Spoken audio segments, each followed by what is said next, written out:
नमस्कार, जी बिजनेस में आपका स्वागत है। मैं हूं पल्लवी नागपाल चैरत। प्रधानमंत्री नरेंद्र मोदी अपने मंत्रियों के कामकाज की समीक्षा कर रहे हैं। प्रधानमंत्री मोदी ने उनके 2 साल के कामकाज का हिसाब लेने का मन बनाया। सूत्रों के मुताबिक कामकाज के आधार पर कुछ मंत्रियों का कद बढ़ाया जा सकता है, जबकि कुछ मंत्रियों की छुट्टी भी हो सकती है। कैबिनेट में यह फेरबदल 4 जुलाई को हो सकता है। इसी सिलसिले में बीजेपी अध्यक्ष अमित शाह ने कल रात नरेंद्र मोदी के साथ 5 घंटे की मैराथन मुलाकात भी की थी। सूत्रों के मुताबिक सरकार की नजर अगले साल होने वाले यूपी, उत्तराखंड और पंजाब के चुनावों पर है। लिहाजा यूपी से कई नए चेहरों पर दांव खेला जा सकता है।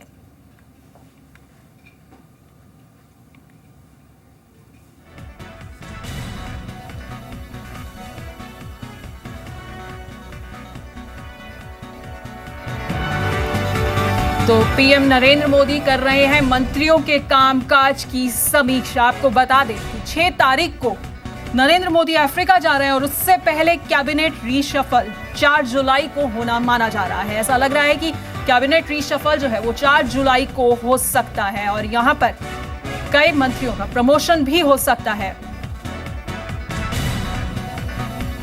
तो किन किन मंत्रियों का कद बढ़ेगा, आपको बताते हैं किन किन मंत्रियों की छुट्टी हो सकती है। तो पीयूष गोयल, जिनके लिए कहा जा रहा है कि उन्हें कैबिनेट में प्रमोशन मिल सकता है। फिलहाल power and coal independent charge है पीयूष गोयल के पास।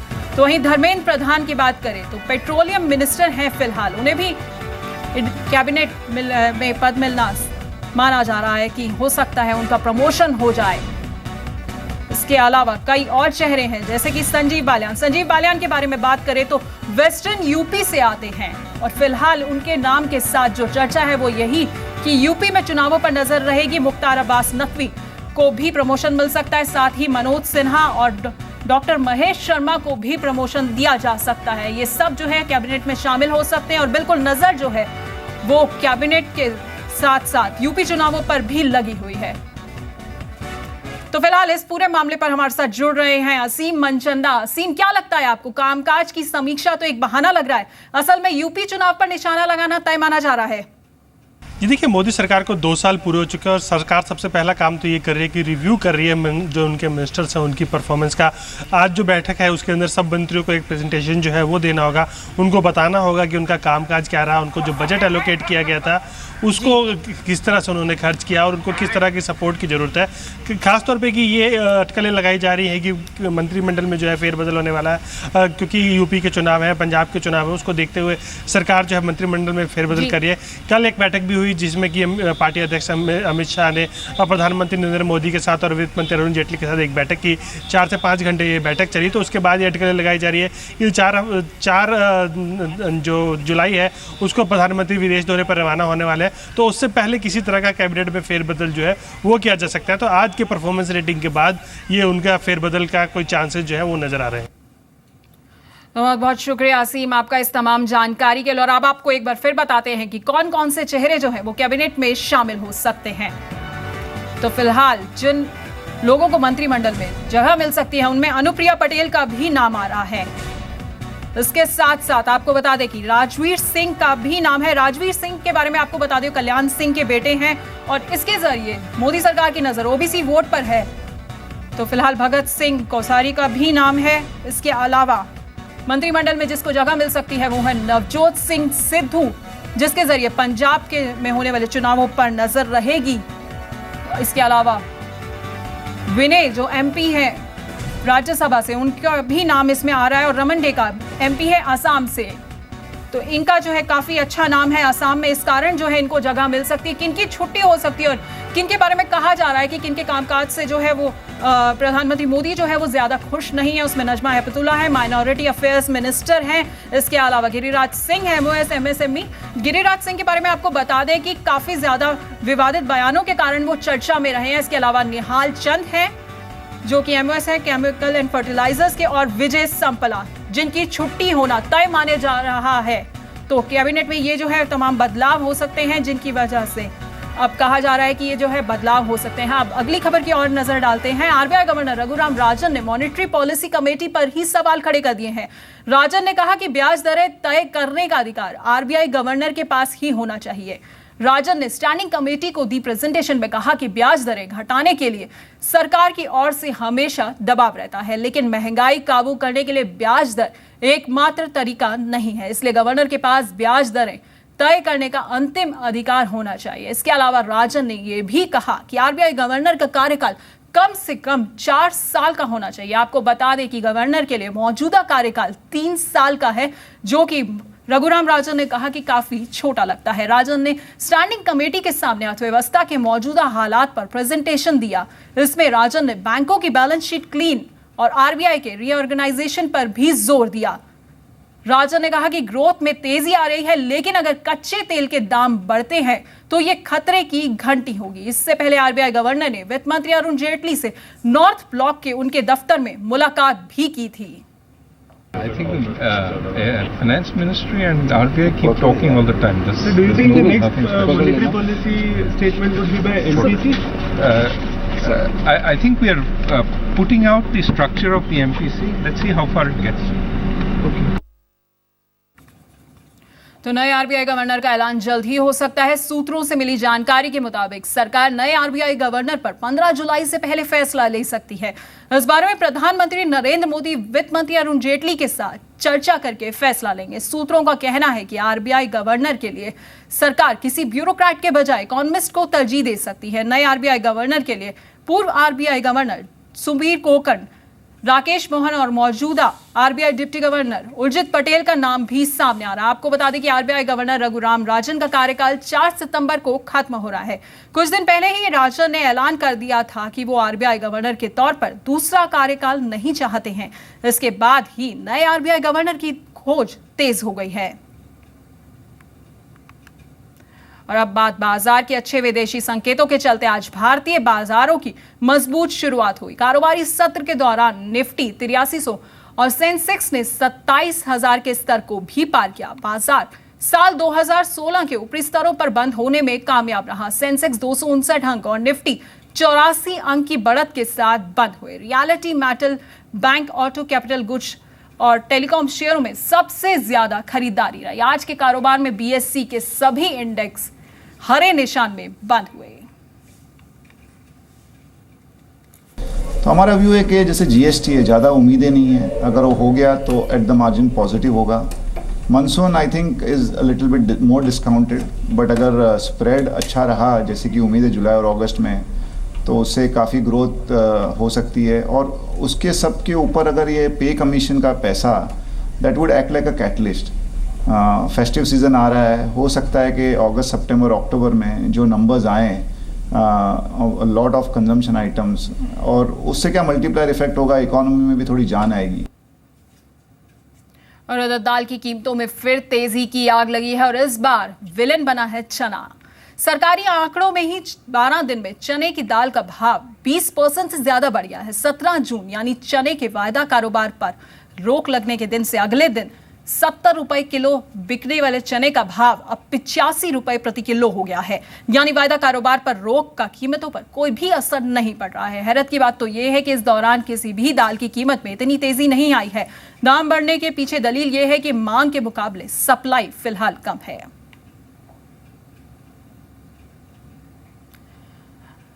और आइए अब आपको दिखाते हैं कि चने की दाल में कैसे जो है कीमतों में आग लगी हुई है। फिलहाल 17 जून को जो भाव था वो 7,050 रुपए था प्रति क्विंटल, जो कि 29 जून तक 8,000 हो गया है। 25 जून को 7,500 था, लेकिन अब जो है वो 8,000 रुपए प्रति क्विंटल हो चुका है। तो चने की दाल की कीमतों में आग लगी हुई है। उसके अलावा दालों की बढ़ती महंगाई से निपटने के लिए केंद्र सरकार ने दिल्ली में चने की दाल 60 रुपए प्रति किलो बेचने का निर्देश दिया है। केंद्र सरकार ने नेशनल कंज्यूमर कोऑपरेटिव फेडरेशन यानी एनसीसीएफ को 60 रुपए प्रति किलो दाल बेचने का निर्देश दिया है। केंद्र सरकार की प्राइस स्टेबलाइजेशन फंड की बैठक में यह फैसला लिया गया। इससे पहले दिल्ली में एनसीसीएफ दिल्ली में 120 रुपए प्रति किलो अरहर और उड़द की दाल बेच रही थी। इसके अलावा सरकार ने बड़े पैमाने पर दालों के इंपोर्ट की तैयारी भी कर ली है। बैठक में 5,000 टन चना, 2,500 टन अतिरिक्त मसूर दाल इंपोर्ट करने का भी फैसला लिया गया है। इससे पहले भी सरकार ने 2,500 टन मसूर दाल के इंपोर्ट के लिए टेंडर मंगवाए थे। तो वर्ल्ड बैंक रिन्यूएबल एनर्जी खासकर सोलर एनर्जी के लिए भारत के साथ बड़े पैमाने पर सहयोग करेगा। वर्ल्ड बैंक ने भारत के सोलर कार्यक्रम के लिए $100 करोड़ यानी करीब 6,800 करोड़ रुपए की मदद का करार किया है। वर्ल्ड बैंक भारत के grid connected rooftop solar programme के लिए करीब 4,250 करोड़ रुपए की मदद करेगा।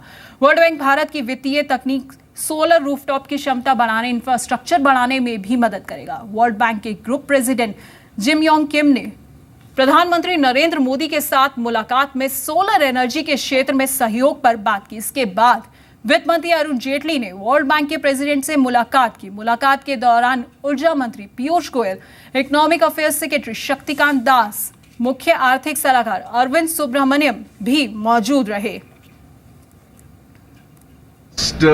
Several subjects of mutual interest.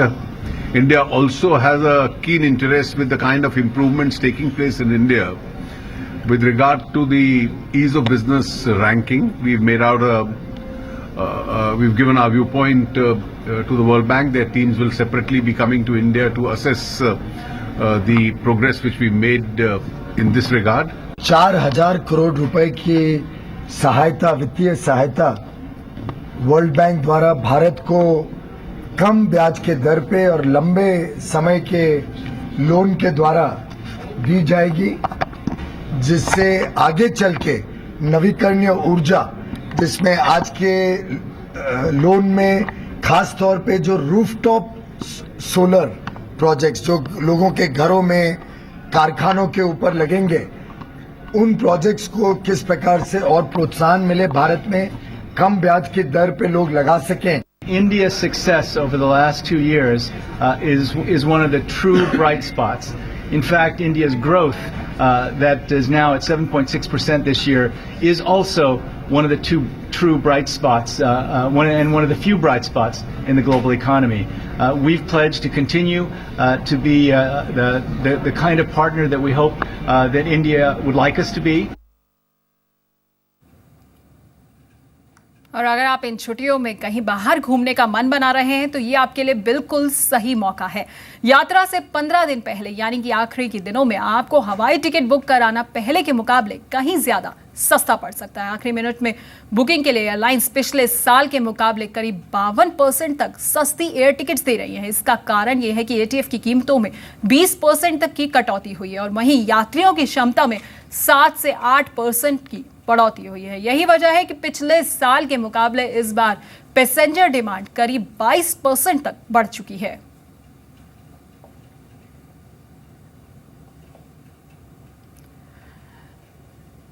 तो अब आपको बताते हैं कि पिछले साल के मुकाबले इस बार जो है वो एयर टिकट्स के फेयर में कितना फर्क आ चुका है।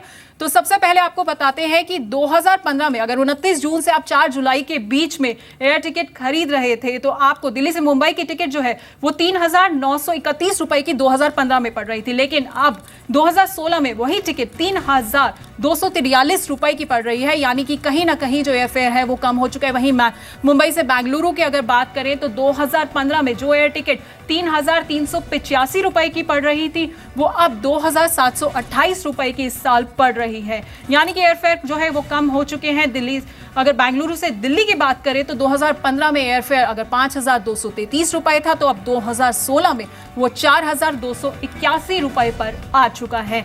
वहीं दिल्ली से चेन्नई के रूट की भी बात करते हैं, जहां 2015 में 6,218 रुपए की टिकट मिल रही थी वो अब 4,251 रुपए की हो चुकी है, यानी कि काफी ज्यादा जो है वो प्राइसेस कम हो चुके हैं। वहीं कोलकाता से दिल्ली की अगर टिकट 2015 में 5,454 रुपए की मिल रही थी तो 2016 में 3,899 रुपए की मिल रही है, यानी कि इसके बाद मुंबई और अहमदाबाद की भी बात करते हैं। 2015 में अगर एयर टिकट जो है वो 2,212 रुपए की थी वो अब 2016 में 1,880 रुपए की हो चुकी है। ये हम आपको एयरफेयर बता रहे थे कि कितना कम हो चुका है। तो इस वक्त एक बड़ी खबर, इंडस्ट्री ग्रोथ की रफ्तार को झटका लगा है। मई में कोर इंडस्ट्री ग्रोथ जो है वो गिर गई है। मई में इंडस्ट्री कोर ग्रोथ 8.5% से घटकर 2.8% रह गई है। अप्रैल से मई के दौरान इंडस्ट्री कोर ग्रोथ 2.1% से बढ़कर 5.5% हो गई है, जबकि कोल सेक्टर ग्रोथ 0.9% से बढ़कर 5.5% हो गई है। वहीं सीमेंट सेक्टर ग्रोथ जो है वो 4.4% से घटकर 2.4% हो गई। हम आपको बता दें कि ये सारे आंकड़े मंथ ऑन मंथ बेसिस पे हैं। तो मई में स्टील सेक्टर की ग्रोथ जो है वो 6.1% से घटकर 3.2% हो गई है, जबकि फर्टिलाइजर सेक्टर ग्रोथ जो है वो 60.8% से बढ़कर 14.8% हो गई है। तो कोर इंडस्ट्री ग्रोथ जो है वो गिर गई है। और आपको बता दें कि इंडस्ट्री के मेन सेक्टर्स की जो है ये ग्रोथ होती है, जो कि काफी मायने रखती है। तो क्रिकेट में एक बार फिर कॉन्फ्लिक्ट ऑफ इंटरेस्ट का मामला सामने आया है। हमारे सहयोगी अखबार डीएनए ने खुलासा किया है कि कोच को चुनने के लिए जिस सिलेक्शन कमेटी का गठन किया गया था उसमें पूर्व क्रिकेटर वीवीएस लक्ष्मण भी थे और अनिल कुंबले की कंपनी में लक्ष्मण एक बड़े हिस्सेदार हैं। डीएनए की रिपोर्ट के मुताबिक कुंबले की कंपनी Tenvic sports education private limited में लक्ष्मण दूसरे सबसे बड़े शेयर होल्डर हैं और 2012 में लक्ष्मण के पास इस कंपनी में 16,666 शेयर थे। डीएनए अखबार ने जब अनिल कुंबले और वीवीएस लक्ष्मण से बात की तो उनकी तरफ से कोई भी प्रतिक्रिया नहीं आई है। दरअसल ये पूरा मामला कॉन्फ्लिक्ट ऑफ इंटरेस्ट का और इस मामले पर सुप्रीम कोर्ट भी सख्त टिप्पणी कर चुका है। लक्ष्मण के अलावा इस कमेटी में सचिन तेंदुलकर और सौरव गांगुली भी शामिल थे। भारतीय क्रिकेट टीम के कोच के लिए अनिल कुंबले और रवि शास्त्री के बीच में कड़ी टक्कर थी और कुंबले को टीम का कोच चुन लिया गया था।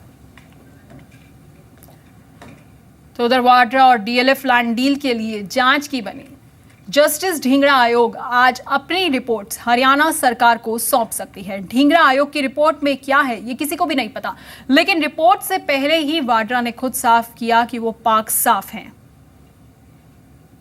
फेसबुक पर वाड्रा ने लिखा है, करीब एक दशक से सरकारें मुझ पर झूठे और बेबुनियाद आरोप लगाती आ रही हैं। वो बिना सबूत के मेरे खिलाफ कुछ भी साबित नहीं कर सकते और कुछ साबित करने के लिए है भी नहीं। मैं जानता हूं कि मेरा हमेशा राजनीतिक लाभ के लिए इस्तेमाल किया जाएगा, लेकिन मैं ऐसे समय में सच्चाई के साथ सिर ऊंचा करके चलूंगा। यही मेरे लिए बनाए गए गलत धारणाओं पर मुझे जीत दिलाएगा। आप जब राजनीतिक सत्ता का दुरुपयोग करोगे तो तभी आपका नाम लोग लेंगे, वैसे तो कोई किसी का नहीं लेता। जस्टिस एसएन ढींगरा की रिपोर्ट अभी तक उन्होंने सरकार को नहीं दी है। जैसे ही जस्टिस एसएन ढींगरा अपनी रिपोर्ट देंगे उसका अध्ययन करके ही हम उस पर टिप्पणी कर पाएंगे। तो हैरान हूँ कि ढींगरा कमीशन आयोग की रिपोर्ट तो आज सबमिट होनी है, तो किस तरीके से रॉबर्ट वाड्रा जी को ये पता चल गया कि उसके अंदर उनको क्लीन चिट मिल चुकी है या जो तथ्य हैं वो उनके पक्ष में है। इस तरह की घबराहट जो दिखा रहे हैं उससे साफ साफ जाहिर होता है कि उन्होंने कुछ ना कुछ गलत काम किया, वरना इस तरह के फेसबुक पे कोई लिखता नहीं है। जस्टिस ढींगरा की अध्यक्षता में आयोग का गठन पिछले साल किया गया था और उन्हें कांग्रेस सरकार के दौरान गुड़गांव में लैंड यूज बदलने और लाइसेंस के मामले की जांच का जिम्मा सौंपा गया था। पूरा मामला गुड़गांव में 3.5 एकड़ के प्लॉट के सौदे से जुड़ा हुआ है। 2008 में रॉबर्ट वाड्रा की कंपनी स्काईलाइट हॉस्पिटैलिटी ने 7.5 करोड़ में प्लॉट खरीदा था। कुछ महीने बाद इस प्लॉट को डीएलएफ कंपनी को 58 करोड़ रुपए में बेच दिया गया। उधर रेल मंत्री सुरेश प्रभु ने आज कई सुविधाओं और सेवाओं की शुरुआत की। सुरेश प्रभु ने गुरुग्राम स्टेशन की बाहरी इमारत और इसके सुधार, पैसेंजर एरिया, डिलक्स टॉयलेट्स के साथ प्लेटफॉर्म को बेहतर बनाने के लिए कदम उठाए। प्लेटफॉर्म पर स्टील शेल्टर्स, डस्टबिन और बेंच होंगे। रेल मंत्री ने गुरुग्राम में फुटओवर ब्रिज और फारूक नगर में ऑटो कार लोडिंग फैसिलिटी की आधारशिला रखी। रेल मंत्री ने रेल भवन से वीडियो कॉन्फ्रेंसिंग के जरिए सेवाओं की शुरुआत की। तो फिलहाल इस बुलेटिन में इतना ही। आप देखते रहिए जी बिजनेस।